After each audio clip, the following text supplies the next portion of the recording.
ಎಲ್ಲರಿಗೂ welcome back to my YouTube channel ಅನುಗೂಡ Kannada vlogs. ನಾನು ನಿಮ್ಮ ಎಲ್ಲರೂ ಹೇಗಿದ್ದೀರಾ? ಚೆನ್ನಾಗಿದ್ದೀರಾ? ನಾನು ಕೂಡ ತುಂಬಾ ಚೆನ್ನಾಗಿದ್ದೀನಿ.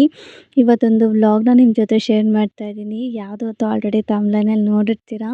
ಅಕ್ಕನ ಸೀಮಂತದ ಹಿಂದಿನ ದಿವಸ ಪ್ರಿಪ್ರೇಷನ್ ಹೇಗೆಲ್ಲ ಇತ್ತು ಅನ್ನೋದನ್ನ ಇವತ್ತಿನ ವೀಡಿಯೋದಲ್ಲಿ ಹಂಚ್ಕೊಂಡಿದ್ದೀನಿ. ಕೊನೆಯವರೆಗೂ ವಿಡಿಯೋನ ನೋಡಿ. ಇಷ್ಟ ಆದರೆ ಚಾನಲ್ನ ಸಬ್ಸ್ಕ್ರೈಬ್ ಮಾಡ್ಕೊಳ್ಳೋದನ್ನ ಮರಿಬೇಡಿ. ಆ್ಯಂಡ್ ಇವತ್ತು ಅರ್ಲಿ ಮಾರ್ನಿಂಗ್ ಬೇಗನೆ ಎದ್ದು ಫ್ರೆಶ್ ಅಪ್ ಆಗಿ ನಾನು ಭಾವ ಇಬ್ಬರು ಹೊರಟು ಬಂದಿದ್ದು ಆರ್ ಎಮ್ ಸಿಗೆ.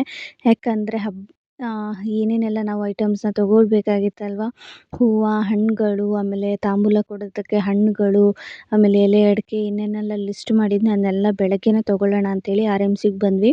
ಯಾಕೆಂದರೆ ಆರ್ ಎಮ್ ಸಿಲಿ ಸ್ವಲ್ಪ ಫ್ರೆಶ್ ಆಗಿ ಬರುತ್ತೆ ಆ್ಯಂಡ್ ಕಮ್ಮಿ ಕೂಡ ಇರುತ್ತೆ ಅಂತ ಹೇಳ್ಬಿಟ್ಟು ಬಂದ್ವಿ. ಅಲ್ಲಿ ನಾವು ತೊಗೊಳ್ತಾ ಕೆಲವೊಂದಿಷ್ಟು ಮಾತ್ರ ನಾವು ತೊಗೊಂಡಿದ್ದು. ಯಾಕಂದರೆ ನಮಗೆ ಬೇಕಾಗಿರೋದು ಅಲ್ಲೆಲ್ಲ ಇರಲಿಲ್ಲ. ಯಾಕಂದರೆ ಹಾರ ಬೇಕಾಗಿತ್ತು ಅಕ್ಕಂಗೆ, ಆಮೇಲೆ ಬಿಡಿ ಹೂವುಗಳು ಬೇಕಾಗಿತ್ತು, ಹಣ್ಣುಗಳೆಲ್ಲ ಬೇಕಾಗಿತ್ತು. ಅದೆಲ್ಲ ಅಷ್ಟೊಂದು ಬಂದಿರಲಿಲ್ಲ. ಹಾಗಾಗಿ ತಿರ್ಗಾ ನಾವು ನೆನ್ಮಂಗ್ಲಕ್ಕೆ ಹೋಗಿ ಅಲ್ಲಿ ನಾವು ಬಿಡಿ ಹೂವು ಮತ್ತು ತಾಂಬೂಲ ಕೊಡೋದಕ್ಕೆ ಹೇಳ್ಬಿಟ್ಟು ಹಣ್ಣುಗಳು, ತಟ್ಟೆಗೆ ಜೋಡ್ಸೋಕ್ಕೆ ಹಣ್ಣುಗಳು ಎಲ್ಲನೂ ನಾವು ನೆನ್ಮಂಗ್ಲದಲ್ಲೇ ತೊಗೊಂಡು ಬಂದ್ವಿ. ಆರ್ ಎಮ್ ಸಿಗಿಂತ ನೆನ್ಮಂಗ್ಲದಲ್ಲೇ ಒಂದು ಸ್ವಲ್ಪ ಬೆಟರ್ ಅಂತ ಅನ್ನಿಸ್ತು ಪ್ರೈಸ್ ಎಲ್ಲ.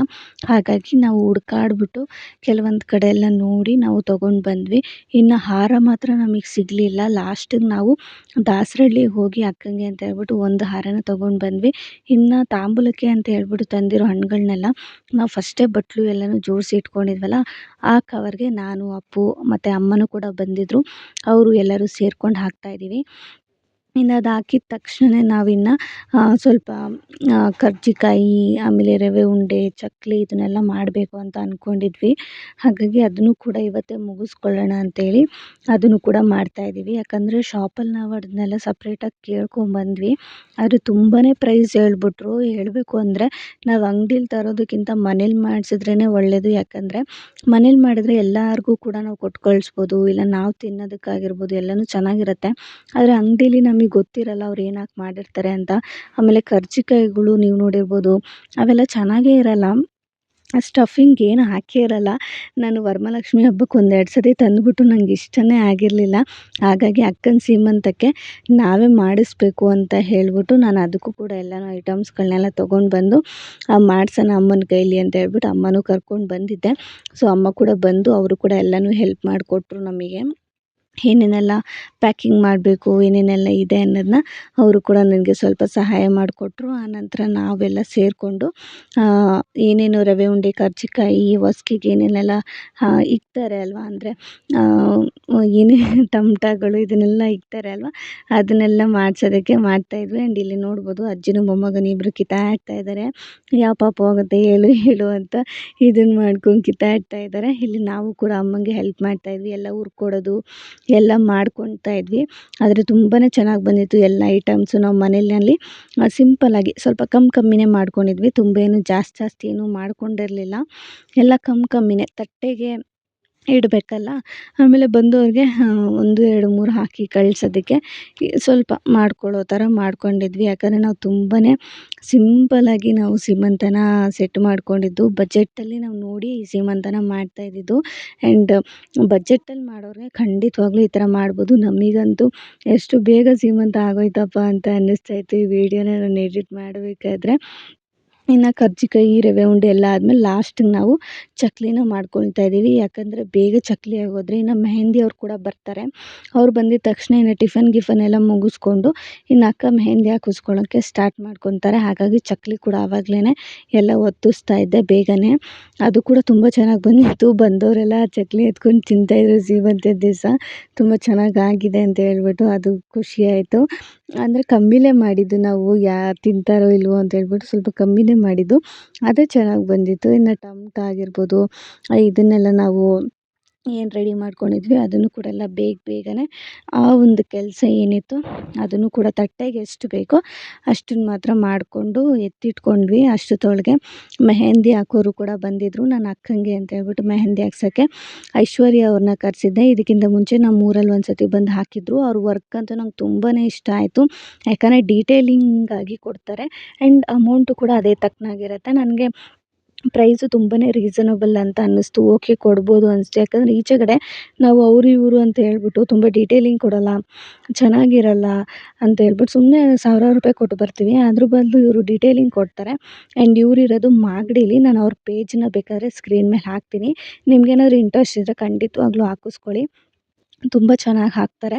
ಇನ್ನು ಅವರು ಅಕ್ಕ ಮೆಹಂದಿ ಹಾಕ್ಸ್ಕೊತಾಯಿದ್ರು. ನಾನಿಲ್ಲಿ ಹೂವು ತಂದಿದ್ದೆ ಅಲ್ವಾ RMCಯಿಂದ, ಅದನ್ನು ಪೋಣಿಸ್ಕೊಂಡು ಕೂತಿದ್ದೆ. ಬಾಗಿಲುಗಳಿಗೆಲ್ಲ ಹಾಕೋದಕ್ಕೆ ಚೆನ್ನಾಗಿ ಕಾಣಿಸುತ್ತೆ ಅಂತ ಹೇಳ್ಬಿಟ್ಟು ಅದನ್ನು ತಂದಿದ್ವಿ. ಒಂದು 3-4 kg ಅಷ್ಟು ಅದನ್ನೇ ಪೋಣಿಸ್ತಾ ಇದ್ವಿ. ಡೆಕೋರ್ ಮಾಡೋಕ್ಕೆ ನಾವೇ ಪ್ಲ್ಯಾನ್ ಮಾಡ್ಕೊಂಡಿದ್ದು. ಅದಕ್ಕೂ ಏನಾದರೂ ಆದರೆ ಯೂಸ್ ಮಾಡ್ಕೊಳ್ಳೋಣ ಅಂತ ಹೇಳ್ಬಿಟ್ಟು ನಾನು ಆ ಕೆಲಸದಲ್ಲಿ ಬ್ಯುಸಿ ಆಗಿಬಿಟ್ಟೆ. ಸೊ ನಾನು ಜಾಸ್ತಿ ವೀಡಿಯೋಸ್ ಏನೂ ಮಾಡ್ಕೊಳಕ್ಕಾಗಿಲ್ಲ. ಜಸ್ಟು ಚೂರು ಕ್ಲಿಪ್ಪಿಂಗ್ಸ್ನ ನಾನು ನಿಮ್ಮ ಜೊತೆ ಶೇರ್ ಮಾಡ್ತಾಯಿದ್ದೀನಿ. ಯಾಕಂದರೆ ಎಲ್ಲ ಕೆಲಸನ ನಾವೇ ಮಾಡಬೇಕು, ನಾವೇ ಓಡಾಡಬೇಕು, ನಾವೇ ಹೋಗಿ ತರಬೇಕು. ಹಾಗಾಗಿ ಜಾಸ್ತಿ ವೀಡಿಯೋಸ್ ಮಾಡಿಲ್ಲ. ಸ್ವಲ್ಪ ಆದಷ್ಟು ವೀಡಿಯೋಸ್ನ ಮಾಡಿಕೊಂಡು ನಾನು ನಿಮ್ಮ ಜೊತೆ ಶೇರ್ ಮಾಡಿದ್ದೀನಿ. ಆ್ಯಂಡ್ ನನಗಂತೂ ಮೆಹಂದಿ ಅಂತೂ ಸಿಕ್ಕಾಪಟ್ಟೆ ಇಷ್ಟ ಆಯಿತು. ಯಾಕೆ ನಾನು ಕಾಸ್ಟ್ ಇದಾದ್ರೂ ನಾವು ಹಾಕ್ಸಿದ್ದು ಅಂದರೆ, ಅಕ್ಕನ ಮದುವೆ ಟೈಮಲ್ಲಿ ನಾನು ಮೆಹಂದಿ ಹಾಕಿದ್ದು. ನೀವು ಅನ್ಕೋಬೋದು ಯಾವ ರೇಂಜಿಗೆ ಮೆಹಂದಿ ಹಾಕಿರ್ತಾರೆ ಅಂದರೆ, ಅವಾಗೆ ನಾನೇನು ಮೆಹಂದಿ ಕಲ್ತಿರಲಿಲ್ಲ. ಜಸ್ಟ್ ಅಲ್ಲಿ ಇಲ್ಲಿ ಯೂಟ್ಯೂಬ್ ನೋಡಿಕೊಂಡು ಮೆಹಂದಿನ ನಾವು ಸುಮ್ಮನೆ ಆವಾಗ ಗೊತ್ತಲ್ಲ ಹೆಂಗೆ ಬಿಡಿಸ್ತೀವಿ ಅಂತ, ಆ ಥರ ಕಲ್ತಿದ್ದು. ಆವಾಗ ಲಾಕ್ಡೌನ್ ಇದ್ದಿದ್ದರಿಂದ ನಾನೇ ಹಾಕಿದ್ದೆ. ಆದರೆ ಅಷ್ಟು ಚೆನ್ನಾಗಿರಲಿಲ್ಲ. ನನಗೆ ಬೇಜಾರಾಗೋಗಿತ್ತು. ಅದಕ್ಕೋಸ್ಕರ ಹಠ ಮಾಡಿ ನಾನು ಕರೆಸಿ ಅವ್ರನ್ನ ಈ ಒಂದು ಬಿಗ್ ಡೇ ದಿವಸ ನಾನು ಹಾಕ್ಸಿದೆ. ಯಾಕಂದರೆ ಅವತ್ತು ಆ ಥರ ಆಯಿತು. ಅವ್ರಿಗೆ ಲೈಫ್ ಟೈಮ್ ಅದೊಂದು ಮೆಮೊರಿಯಾಗಿರುತ್ತೆ, ಈ ಥರ ನಾನು ಕೈಯಲ್ಲಿ ಹಾಕ್ಸ್ಕೊಂಡಿದ್ದೆ ಅಂತ. ಆದರೆ ಅದು ನನ್ನಿಂದ ಹಾಳಾಗೋಗಿತ್ತು, ಚೆನ್ನಾಗಿರಲಿಲ್ಲ. ಹಾಗಾಗಿ ಅಟ್ಲೀಸ್ಟ್ ಈ ಸೀಮಂತ ಆದರೂ ಅವ್ರ ಲೈಫ್ ಟೈಮ್ ಅದು ಮೆಮೊರಿಯಾಗಿರುತ್ತೆ ಅಂತ ಹೇಳ್ಬಿಟ್ಟು ನಾನು ಅವ್ರನ್ನ ಕರೆಸಿ ಹಠ ಮಾಡಿಸಿ ಅಕ್ಕಂಗೆ ಹಾಕಿಸ್ದೆ. ಫ್ರಂಟು ಬ್ಯಾಕ್ ಎರಡನ್ನೂ ಅವರು ಹಾಕ್ಕೊಟ್ರು. ಫಸ್ಟು ಫ್ರಂಟ್ 2 ಹಾಕಿದ್ರು. ಅಷ್ಟರೊಳಗೆ ನಾನು ಕೂಡ ಹಾರ ಮಾಡಿ ಎಲ್ಲನೂ ಮುಗಿಸಿ ಇಟ್ಟಿದ್ದೆ. ಹಾಗಾಗಿ ಅದನ್ನು ಕೂಡ ಎಲ್ಲ ಬಟ್ಟೆಲಿ ಹಾಕಿ ಎಲ್ಲ ಸುತ್ತಿಬಿಟ್ಟು ಎತ್ತಿಡೋಣ ಅಂತ ಹೇಳ್ಬಿಟ್ಟು ಎತ್ತಿಡ್ತಾ ಇದ್ದೆ.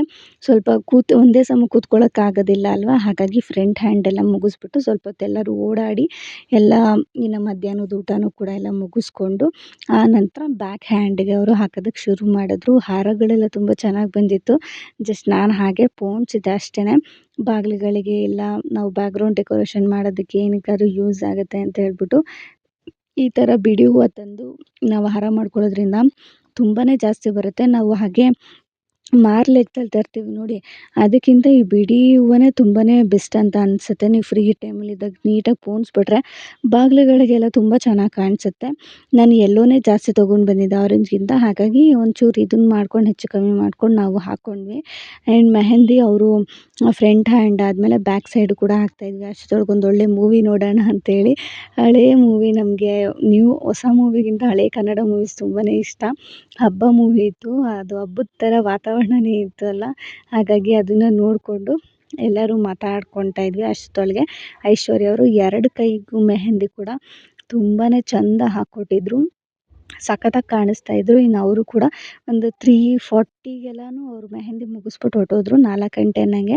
ನಾನು ಅದಕ್ಕೆ ಸ್ವಲ್ಪ ಶುಗರ್ ಇದನ್ನು ಮಾಡ್ಬಿಟ್ಟು ಹಾಕಿ ಅಕ್ಕ, ಒಣಗ್ದಾಗ ತುಂಬ ಚೆನ್ನಾಗಿ ಕಲರ್ ಬರುತ್ತೆ ಅಂತ ಹೇಳ್ಬಿಟ್ಟು ಹೋಗಿದ್ರು.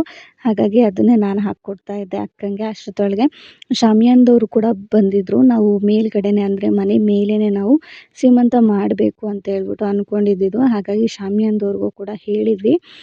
ಇನ್ನು ಅವ್ರು ಕೂಡ ಬಂದರೆ ಅವ್ರ ಕೆಲಸ ಕೂಡ ಮಾಡ್ಕೊತಾರೆ. ಇನ್ನು ನಾವು ತಟ್ಟೆ ಡೆಕೋರೇಷನ್ಗೆಲ್ಲ ನಾವೇ ಮಾಡ್ಕೋಬೇಕು ಅಂತ ಹೇಳ್ಬಿಟ್ಟು ಡೆಕೋರೇಷನ್ ಅವ್ರಿಗೆ ಐಟಮ್ಸ್ಗಳನ್ನ ಕೇಳಿದ್ವಿ. ಹಾಗಾಗಿ ಅಲ್ಲಿಗೂ ಕೂಡ ಹೋಗೋದಿತ್ತು. ಅಲ್ಲಿ ಅವರು ಬನ್ನಿ ನೀವೇ ಎತ್ಕೊಂಡು ಹೋಗಿ ಅಂತ ಹೇಳಿದರು. ಹಾಗಾಗಿ ಅಲ್ಲಿಗೂ ಕೂಡ ಹೋಗೋದಕ್ಕಿಂತ ಮುಂಚೆ ಶಾಮಿಯಾನದವ್ರು ಕೂಡ ಒನ್ ಟೈಮ್ ಒಂದು 4:30 5 o'clock ಒಳಗೆ ಬಂದರು ಅವರು ಕೂಡ ಹಾಕೋದಕ್ಕೆ.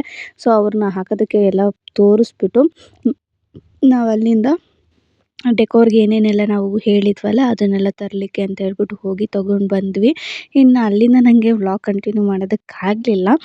ನೈಟು ನಾನು ಮೆಹಂದಿ ಎಲ್ಲ ಹಾಕ್ಕೊಂಡ್ವಿ. ನಾನು ಅಮ್ಮಂಗೆ ಎಲ್ಲ ಹಾಕಿದೆ. ಹಾಗೆ ಬಾವಂಗೂ ಕೂಡ ಈ ಥರ ಚಿಕ್ಕದಾಗಿ ಹಾಕಿದೆ. ಚೆನ್ನಾಗಿ ಕಾಣಿಸುತ್ತೆ, ಇಬ್ಬರು ಫೋಟೋಸ್ ತೆಗೆಸ್ಕೋತಾರೆ ಅಂತ ಹೇಳ್ಬಿಟ್ಟು. ಇನ್ನು ನೆಕ್ಸ್ಟ್ ಡೇ ಮಾರ್ನಿಂಗ್ ಕಂಟಿನ್ಯೂ ಮಾಡ್ತಾಯಿದ್ದೀನಿ ವ್ಲಾಗ್ನ. ನಾವೊಂದು 5 ಗಂಟೆ ಬೆಳಗಿನ ಜಾವ ಎದ್ದು ನಾವು ಟೆರೇಸ್ಗೆ ಬಂದ್ವಿ. ಯಾಕೆ ಅಂದರೆ ಬ್ಯಾಕ್ಗ್ರೌಂಡ್ ಡೆಕೋರೇಷನ್ ನಾವೇ ಪ್ಲ್ಯಾನ್ ಮಾಡಿದ್ವಿ. ಬಜೆಟ್ ಒಳಗೆ ಅಂದರೆ 2,000 ಒಳಗೇ ನಾವು ಈ ಒಂದು ಬ್ಯಾಕ್ಗ್ರೌಂಡ್ ಡೆಕೋರೇಷನ್ನ ಮಾಡಿದ್ವಿ. ಆದರೆ ನಂಗೆ ಜಾಸ್ತಿ ವೀಡಿಯೋಸ್ ಮಾಡೋಕ್ಕಾಗಲಿಲ್ಲ ಯಾವ ಥರ ಮಾಡಿದ್ವಿ ಅಂತ. ಆದರೆ ಅದಕ್ಕೆ ನಾವು ಬಳಸಿರೋವಂಥ ಐಟಮ್ಸ್ಗಳ್ದು ಏನಾದರೂ ಲಿಂಕ್ ಬೇಕು ಅಂತಿದ್ದರೆ ಡಿಸ್ಕ್ರಿಪ್ಷನಲ್ಲಿ ಕೊಟ್ಟಿರ್ತೀನಿ. ಅದನ್ನು ನೀವು ತರಿಸ್ಕೊಂಡು ಮಾಡ್ಬೋದು. ಸಿಕ್ಕಾಪಟ್ಟೆ ಚೆನ್ನಾಗಿ ಬಂದಿತ್ತು. ನಾನು ನಿಮಗೆ ತೋರಿಸ್ತೀನಿ. ಯಾಕಂದರೆ ಬೆಳಗಿನ ಜಾವ ನಾವು 5 ಗಂಟೆಯಿಂದ ಸ್ಟಾರ್ಟ್ ಮಾಡಿದ್ದು ಡೆಕೋರ್ ಮಾಡೋಕ್ಕೆ. ಹಾಗಾಗಿ ನನಗೆ ವಿಡಿಯೋ ಮಾಡೋಕ್ಕಾಗಲಿಲ್ಲ. ಯಾಕಂದರೆ ಎಲ್ಲ ಕಪ್ಪು ಕಪ್ಪಗೆ ಕಾಣಿಸ್ತಾ ಇರುತ್ತೆ. ಫೈನಲಾಗಿ ಆದಮೇಲೆ ನಾನು ನಿಮಗೆ ಒಂದು ವಿಡಿಯೋ ಹಾಕಿದ್ದೀನಿ ನೋಡ್ಬೋದು. ಈ ಥರ ಕಾಣಿಸ್ತಾ ಇದೆ. ಆ್ಯಂಡ್ ಆ ಡೆಕೋರ್ ಏನೇನೆಲ್ಲ ನಾವು ಹಾಕಿದ್ದೀವಿ ಅದೆಲ್ಲ ₹2,000 ಒಳಗೆ ಬಂತು. ಹಾಗಾಗಿ ನಿಮಗೂ ಏನಾದರೂ ಬೇಕು ಅಂತಿದ್ದರೆ ಲಿಂಕ್ ಅಂತ ನಾನು ಡಿಸ್ಕ್ರಿಪ್ಷನ್ ಕೊಟ್ಟಿರ್ತೀನಿ. ಆ ಲಿಂಕ್ ಮೇಲೆ ಕ್ಲಿಕ್ ಮಾಡಿದ್ರೆ ನಿಮಗೆ ಡೆಕೋರೇಷನ್ದು ನೀವು ಕೂಡ ತರಿಸ್ಕೊಂಡು ಬಜೆಟ್ ಒಳಗೆ ಮಾಡ್ಬೋದು. ಇನ್ನು ನಾವು ಪ್ಲೇಟ್ ಡೆಕೋರೇಷನ್ಗೆ ಅಂತ ಹೇಳ್ಬಿಟ್ಟು ಈ ಥರದ್ದೆಲ್ಲ ನಾವೇ ಡೆಕೋರೇಷನ್ ಅವ್ರಿಗೆ ಹೇಳಿಬಿಟ್ಟು ತರಿಸ್ಕೊಂಡಿದ್ವಿ. ನೆನ್ನೆನೇ ಹೋಗಿ ತೊಗೊಂಡು ಬಂದಿದ್ವಿ. ಅದನ್ನ ಇವಾಗ ನಾನು ಅರೇಂಜ್ ಮಾಡ್ತಾಯಿದ್ದೀನಿ. ಒಂದು 8:00 ಅಷ್ಟೊತ್ತಿಗೆ ನಾನು ಇದನ್ನೆಲ್ಲ ಕಂಪ್ಲೀಟ್ ಮಾಡ್ಕೋಬೇಕು ಅಂತೇಳಿ ಟೈಮ್ ಫಿಕ್ಸ್ ಮಾಡ್ಕೊಂಡಿದ್ದು. ಯಾಕಂದರೆ ಇನ್ನು ನಾನು ಅಕ್ಕಂಗೂ ಕೂಡ ರೆಡಿ ಮಾಡಬೇಕಲ್ಲ, ಮೇಕಪ್ ಮಾಡಬೇಕು. ಇನ್ನು ನಾನು ಕೂಡ ರೆಡಿ ಆಗಬೇಕು. ಇನ್ನು ಎಲ್ಲರೂ ನೆಂಟರು ಕೂಡ ಬಂದುಬಿಡ್ತಾರೆ ಹೇಳಿದ್ದವರೆಲ್ಲ. ಹಾಗಾಗಿ ಬೇಗ ಬೇಗನೆ ಎಷ್ಟಾಗುತ್ತೋ ಅಷ್ಟನ್ನು ನಾನು ಮುಗಿಸ್ಕೊಳ್ಳೋಣ ಅಂತ ಹೇಳ್ಬಿಟ್ಟು ಆ ಪ್ಲೇಟ್ ಡೆಕೋರೇಷನ್ಗೆ ಹೇಗೆ ಬೇಕು ಅಂತ ಹೇಳ್ಬಿಟ್ಟು ನಾನೆಲ್ಲ ಮಾಡ್ತಾಯಿದ್ದೆ. ಅಮ್ಮ ಪ್ಲೇಟಿಗೆಲ್ಲ ಜೋಡಿಸ್ಕೊಟ್ಟಿದ್ರು ಹಣ್ಣುಗಳು, ಚಕ್ಕಲಿ, ಕರ್ಜಿಕಾಯಿ ಏನೇನೆಲ್ಲ ನಾವು ಮಾಡಿಟ್ಟಿದ್ವೋ ಅದನ್ನೆಲ್ಲ ಪ್ಲೇಟ್ಗೆ ಡೆಕೋರೇಷನ್ ಮಾಡಿ ಡೆಕೋರ್ ಅಂದರೆ ಎಲ್ಲ ಜೋಡಿಸ್ಕೊಟ್ಟಿದ್ರು. ಅದನ್ನು ನಾನು ತೊಗೊಂಡು ಬಂದು ನಂಗೆ ಯಾವ ಥರ ಬೇಕು ಡೆಕೋರ್ ಮಾಡೋಕ್ಕೆ ಆ ಥರ ನಾವೆಲ್ಲನೂ ಪ್ಲೇಟ್ನ ಅರೇಂಜ್ ಮಾಡ್ಕೊತಾ ಇದ್ದೀನಿ. ನಾನು ಅಪ್ಪು ಇಬ್ಬರು. ಅಪ್ಪು ನನಗೆ ಹೆಲ್ಪ್ ಮಾಡ್ತಾಯಿದ್ದ. ಅದರಲ್ಲಿ ಇನ್ನೂ 2 ಐಟಮ್ಸ್ ಬಂದಿರಲಿಲ್ಲ. ಒಂದು ಅಕ್ಕ ಕೂತ್ಕೊಳ್ಳೋಕ್ಕೆ ಚೇರು, ಆಮೇಲೆ ಅದ್ರ ಕೆಳಗಡೆ ಒಂದು ಮ್ಯಾಟು. ಅದೆರಡು ಕೂಡ ಬಂದಿರಲಿಲ್ಲ. ಆದರೆ ಅದನ್ನು ಕಾಯ್ಕೊಂಡು ಕೂತ್ಕೊಂಡ್ರೆ ಇದನ್ನು ಮಾಡೋದಕ್ಕೆ ಲೇಟ್ ಆಗುತ್ತೆ ಅಂತ ಹೇಳ್ಬಿಟ್ಟು ಫಸ್ಟ್ ಇದನ್ನೆಲ್ಲ ರೆಡಿ ಮಾಡಿ ಹೋದೆ. ಅದು ಬಂದ ಮೇಲೆ ಅದನ್ನು ಹಾಕಿ ಹಾಗೇ ಜರುಗಿಸ್ಕೊಳ್ಳೋಣ ಅಂತ ಹೇಳ್ಬಿಟ್ಟು ಇಲ್ಲೆಲ್ಲ ರೆಡಿ ಮಾಡ್ತಾಯಿದ್ದೀನಿ. ಹೇಗೋ ಸಿಂಪಲ್ಲಾಗಿ ನಾವು ಪ್ಲೇಟ್ ಡೆಕೋರೇಷನ್ನ ಮಾಡಿದ್ವಿ. ಆ್ಯಂಡ್ ಪ್ಲೇಟ್ ಡೆಕೋರೇಷನ್ ಅವ್ರ ಹತ್ರ ನಾನು ಡಾಲ್ಸ್ಗಳನ್ನೂ ಕೂಡ ಕೇಳಿದ್ದೆ. ಅವ್ರಿಗೆ ಯಾವುದು ಬೇಕೋ ಆ ಥರ ಒಂದು 5 ಡಾಲ್ಸ್ನ ಕೊಟ್ಟು ಕಳಿಸಿದ್ರು. ಅದರಲ್ಲಿ ನಾನಿವಾಗ ಅದನ್ನು ಅರೇಂಜ್ ಮಾಡ್ತಾಯಿದ್ದೀನಿ. ಇದು ಕೂಡ ಅಷ್ಟೇ, ನಾವು ಪ್ಲೇಟ್ ಡೆಕೋರೇಷನ್ಗೆ ಏನು ಈಚೆಗಡೆಯವ್ರಿಗೆ ಯಾರಿಗೂ ಹೇಳಿರಲಿಲ್ಲ. ಜಸ್ಟ್ ನಾವೇ ಡೆಕೋರ್ ಅವ್ರ ಹತ್ರ ಈ ಥರ ಐಟಮ್ಸ್ ಬೇಕು ಅಂತ ಹೇಳ್ಬಿಟ್ಟು ಒಂದು 10 ಸ್ಟ್ಯಾಂಡು, 10 ಪ್ಲೇಟು, ಒಂದು ಗ್ರೀನ್ ಮ್ಯಾಟು ಮತ್ತು ಡಾಲ್ಸು ಇಷ್ಟನ್ನು ನಾವು ಚೇರು ಆಮೇಲೆ ಮ್ಯಾಟು ಈ ಥರದ್ದೆಲ್ಲ ಹೇಳ್ಬಿಟ್ಟು ನಾವೇ ಬಜೆಟ್ ಅಂದರೆ ಕಮ್ಮಿ ಬಜೆಟ್ ಒಳಗೇ ಪ್ಲ್ಯಾನ್ ಮಾಡ್ಕೊಂಡು ಮಾಡಿದ್ವಿ. ಎಲ್ಲ ಆದಷ್ಟು ಬಜೆಟಲ್ಲೇ ನಾವು ಈ ಒಂದು ಸೀಮಂತನ ಪ್ರೋಗ್ರಾಮ್ ನಾವು ಮಾಡಿಕೊಂಡಿದ್ದು. ಯಾಕಂದರೆ ಅಕ್ಕಂಗೆ ತುಂಬ ದುಡ್ಡು ಖರ್ಚು ಮಾಡೋಕ್ಕೂ ಇಷ್ಟ ಇರಲಿಲ್ಲ. ಯಾಕಂದರೆ ನೆಕ್ಸ್ಟ್ ಗೊತ್ತಲ್ಲ ಹಾಸ್ಪಿಟ್ಲಲ್ಲಿ ಏನಾಗುತ್ತೆ, ಏನು ಎತ್ತಾಗಿ ಹೇಳೋಕ್ಕಾಗಲ್ಲ. ಆಮೇಲೆ ಮಗು ಆದಮೇಲೆ ಖರ್ಚುಗಳು ಎಷ್ಟಿರುತ್ತೆ ಅದನ್ನು ಕೂಡ ಹೇಳಲಿಕ್ಕಾಗಲ್ಲ. ಆದರೆ ಆಗತ್ತಾ ಇದನ್ನು ಮಾಡದೇ ಇರೋದಕ್ಕೂ ಆಗಲ್ಲ. ಯಾಕಂದರೆ ಈ ಒಂದು ಸೀಮಂತ ಅನ್ನೋದು ಎಲ್ಲ ಪ್ರೆಗ್ನೆನ್ಸಿನಲ್ಲೂ ಒಂದು ಏನಂತ ಹೇಳ್ತೀರಾ, ಒಂದು ಲೈಫ್ ಟೈಮ್ ಮೆಮೊರಿ. ಒಂದು ಪ್ರೆಗ್ನೆಂಟ್ ಆದಾಗ ಈ ಥರ ನಮಗೆ ಶಾಸ್ತ್ರಗಳು ಮಾಡಿದ್ರೆ ಅದೊಂಥರ ಲೈಫ್ ಟೈಮ್ ಮೆಮೊರಿಯಾಗಿ ನಮಗೆ ಉಳ್ಕೊಳ್ಳುತ್ತೆ. ಆ್ಯಂಡ್ ಯಾವಾಗಾದರೂ ಒಂದು ಸತಿ ಅದು ಆಲ್ಬಮ್ ನೋಡಿದಾಗ ನಮಗೆ ಎಷ್ಟು ನೆನಪುಗಳಾಗುತ್ತೆ.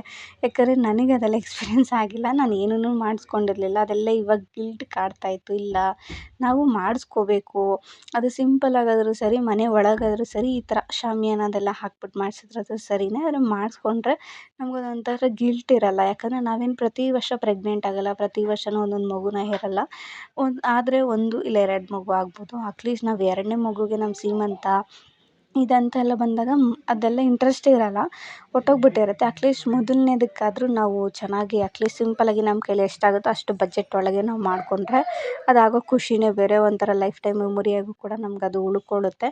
ಸೊ ಹಾಗಾಗಿ ನಾವು ಬಜೆಟಲ್ಲಿ ಪ್ಲ್ಯಾನ್ ಮಾಡಿ ಈ ಒಂದು ಸೀಮಂತನ ಅರೇಂಜ್ ಮಾಡಿದ್ವಿ. ಸೊ ಹೇಗಿತ್ತು ಇವತ್ತಿನ ವ್ಲಾಗ್ ಅಂತ ಕಮೆಂಟ್ ಮಾಡಿ. ಇಷ್ಟ ಆದರೆ ಚಾನಲ್ನ ಸಬ್ಸ್ಕ್ರೈಬ್ ಮಾಡಿ. ನೆಕ್ಸ್ಟ್ ವೀಡಿಯೋದಲ್ಲಿ ಸೀಮಂತ ಹೇಗಾಯಿತು ಅಂತ ವೀಡಿಯೋ ಹಾಕ್ತೀನಿ. ಅಲ್ಲಿವರೆಗೂ ಸಿಗ್ತೀನಿ ಮುಂದಿನ ವೀಡಿಯೋದಲ್ಲಿ. Take care, bye bye. Thank you for watching. Lots of love. Subscribe ಮಾಡ್ಕೊಂಡಿಲ್ಲ ಅಂದರೆ ಸಬ್ಸ್ಕ್ರೈಬ್ ಮಾಡ್ಕೊಳ್ಳಿ.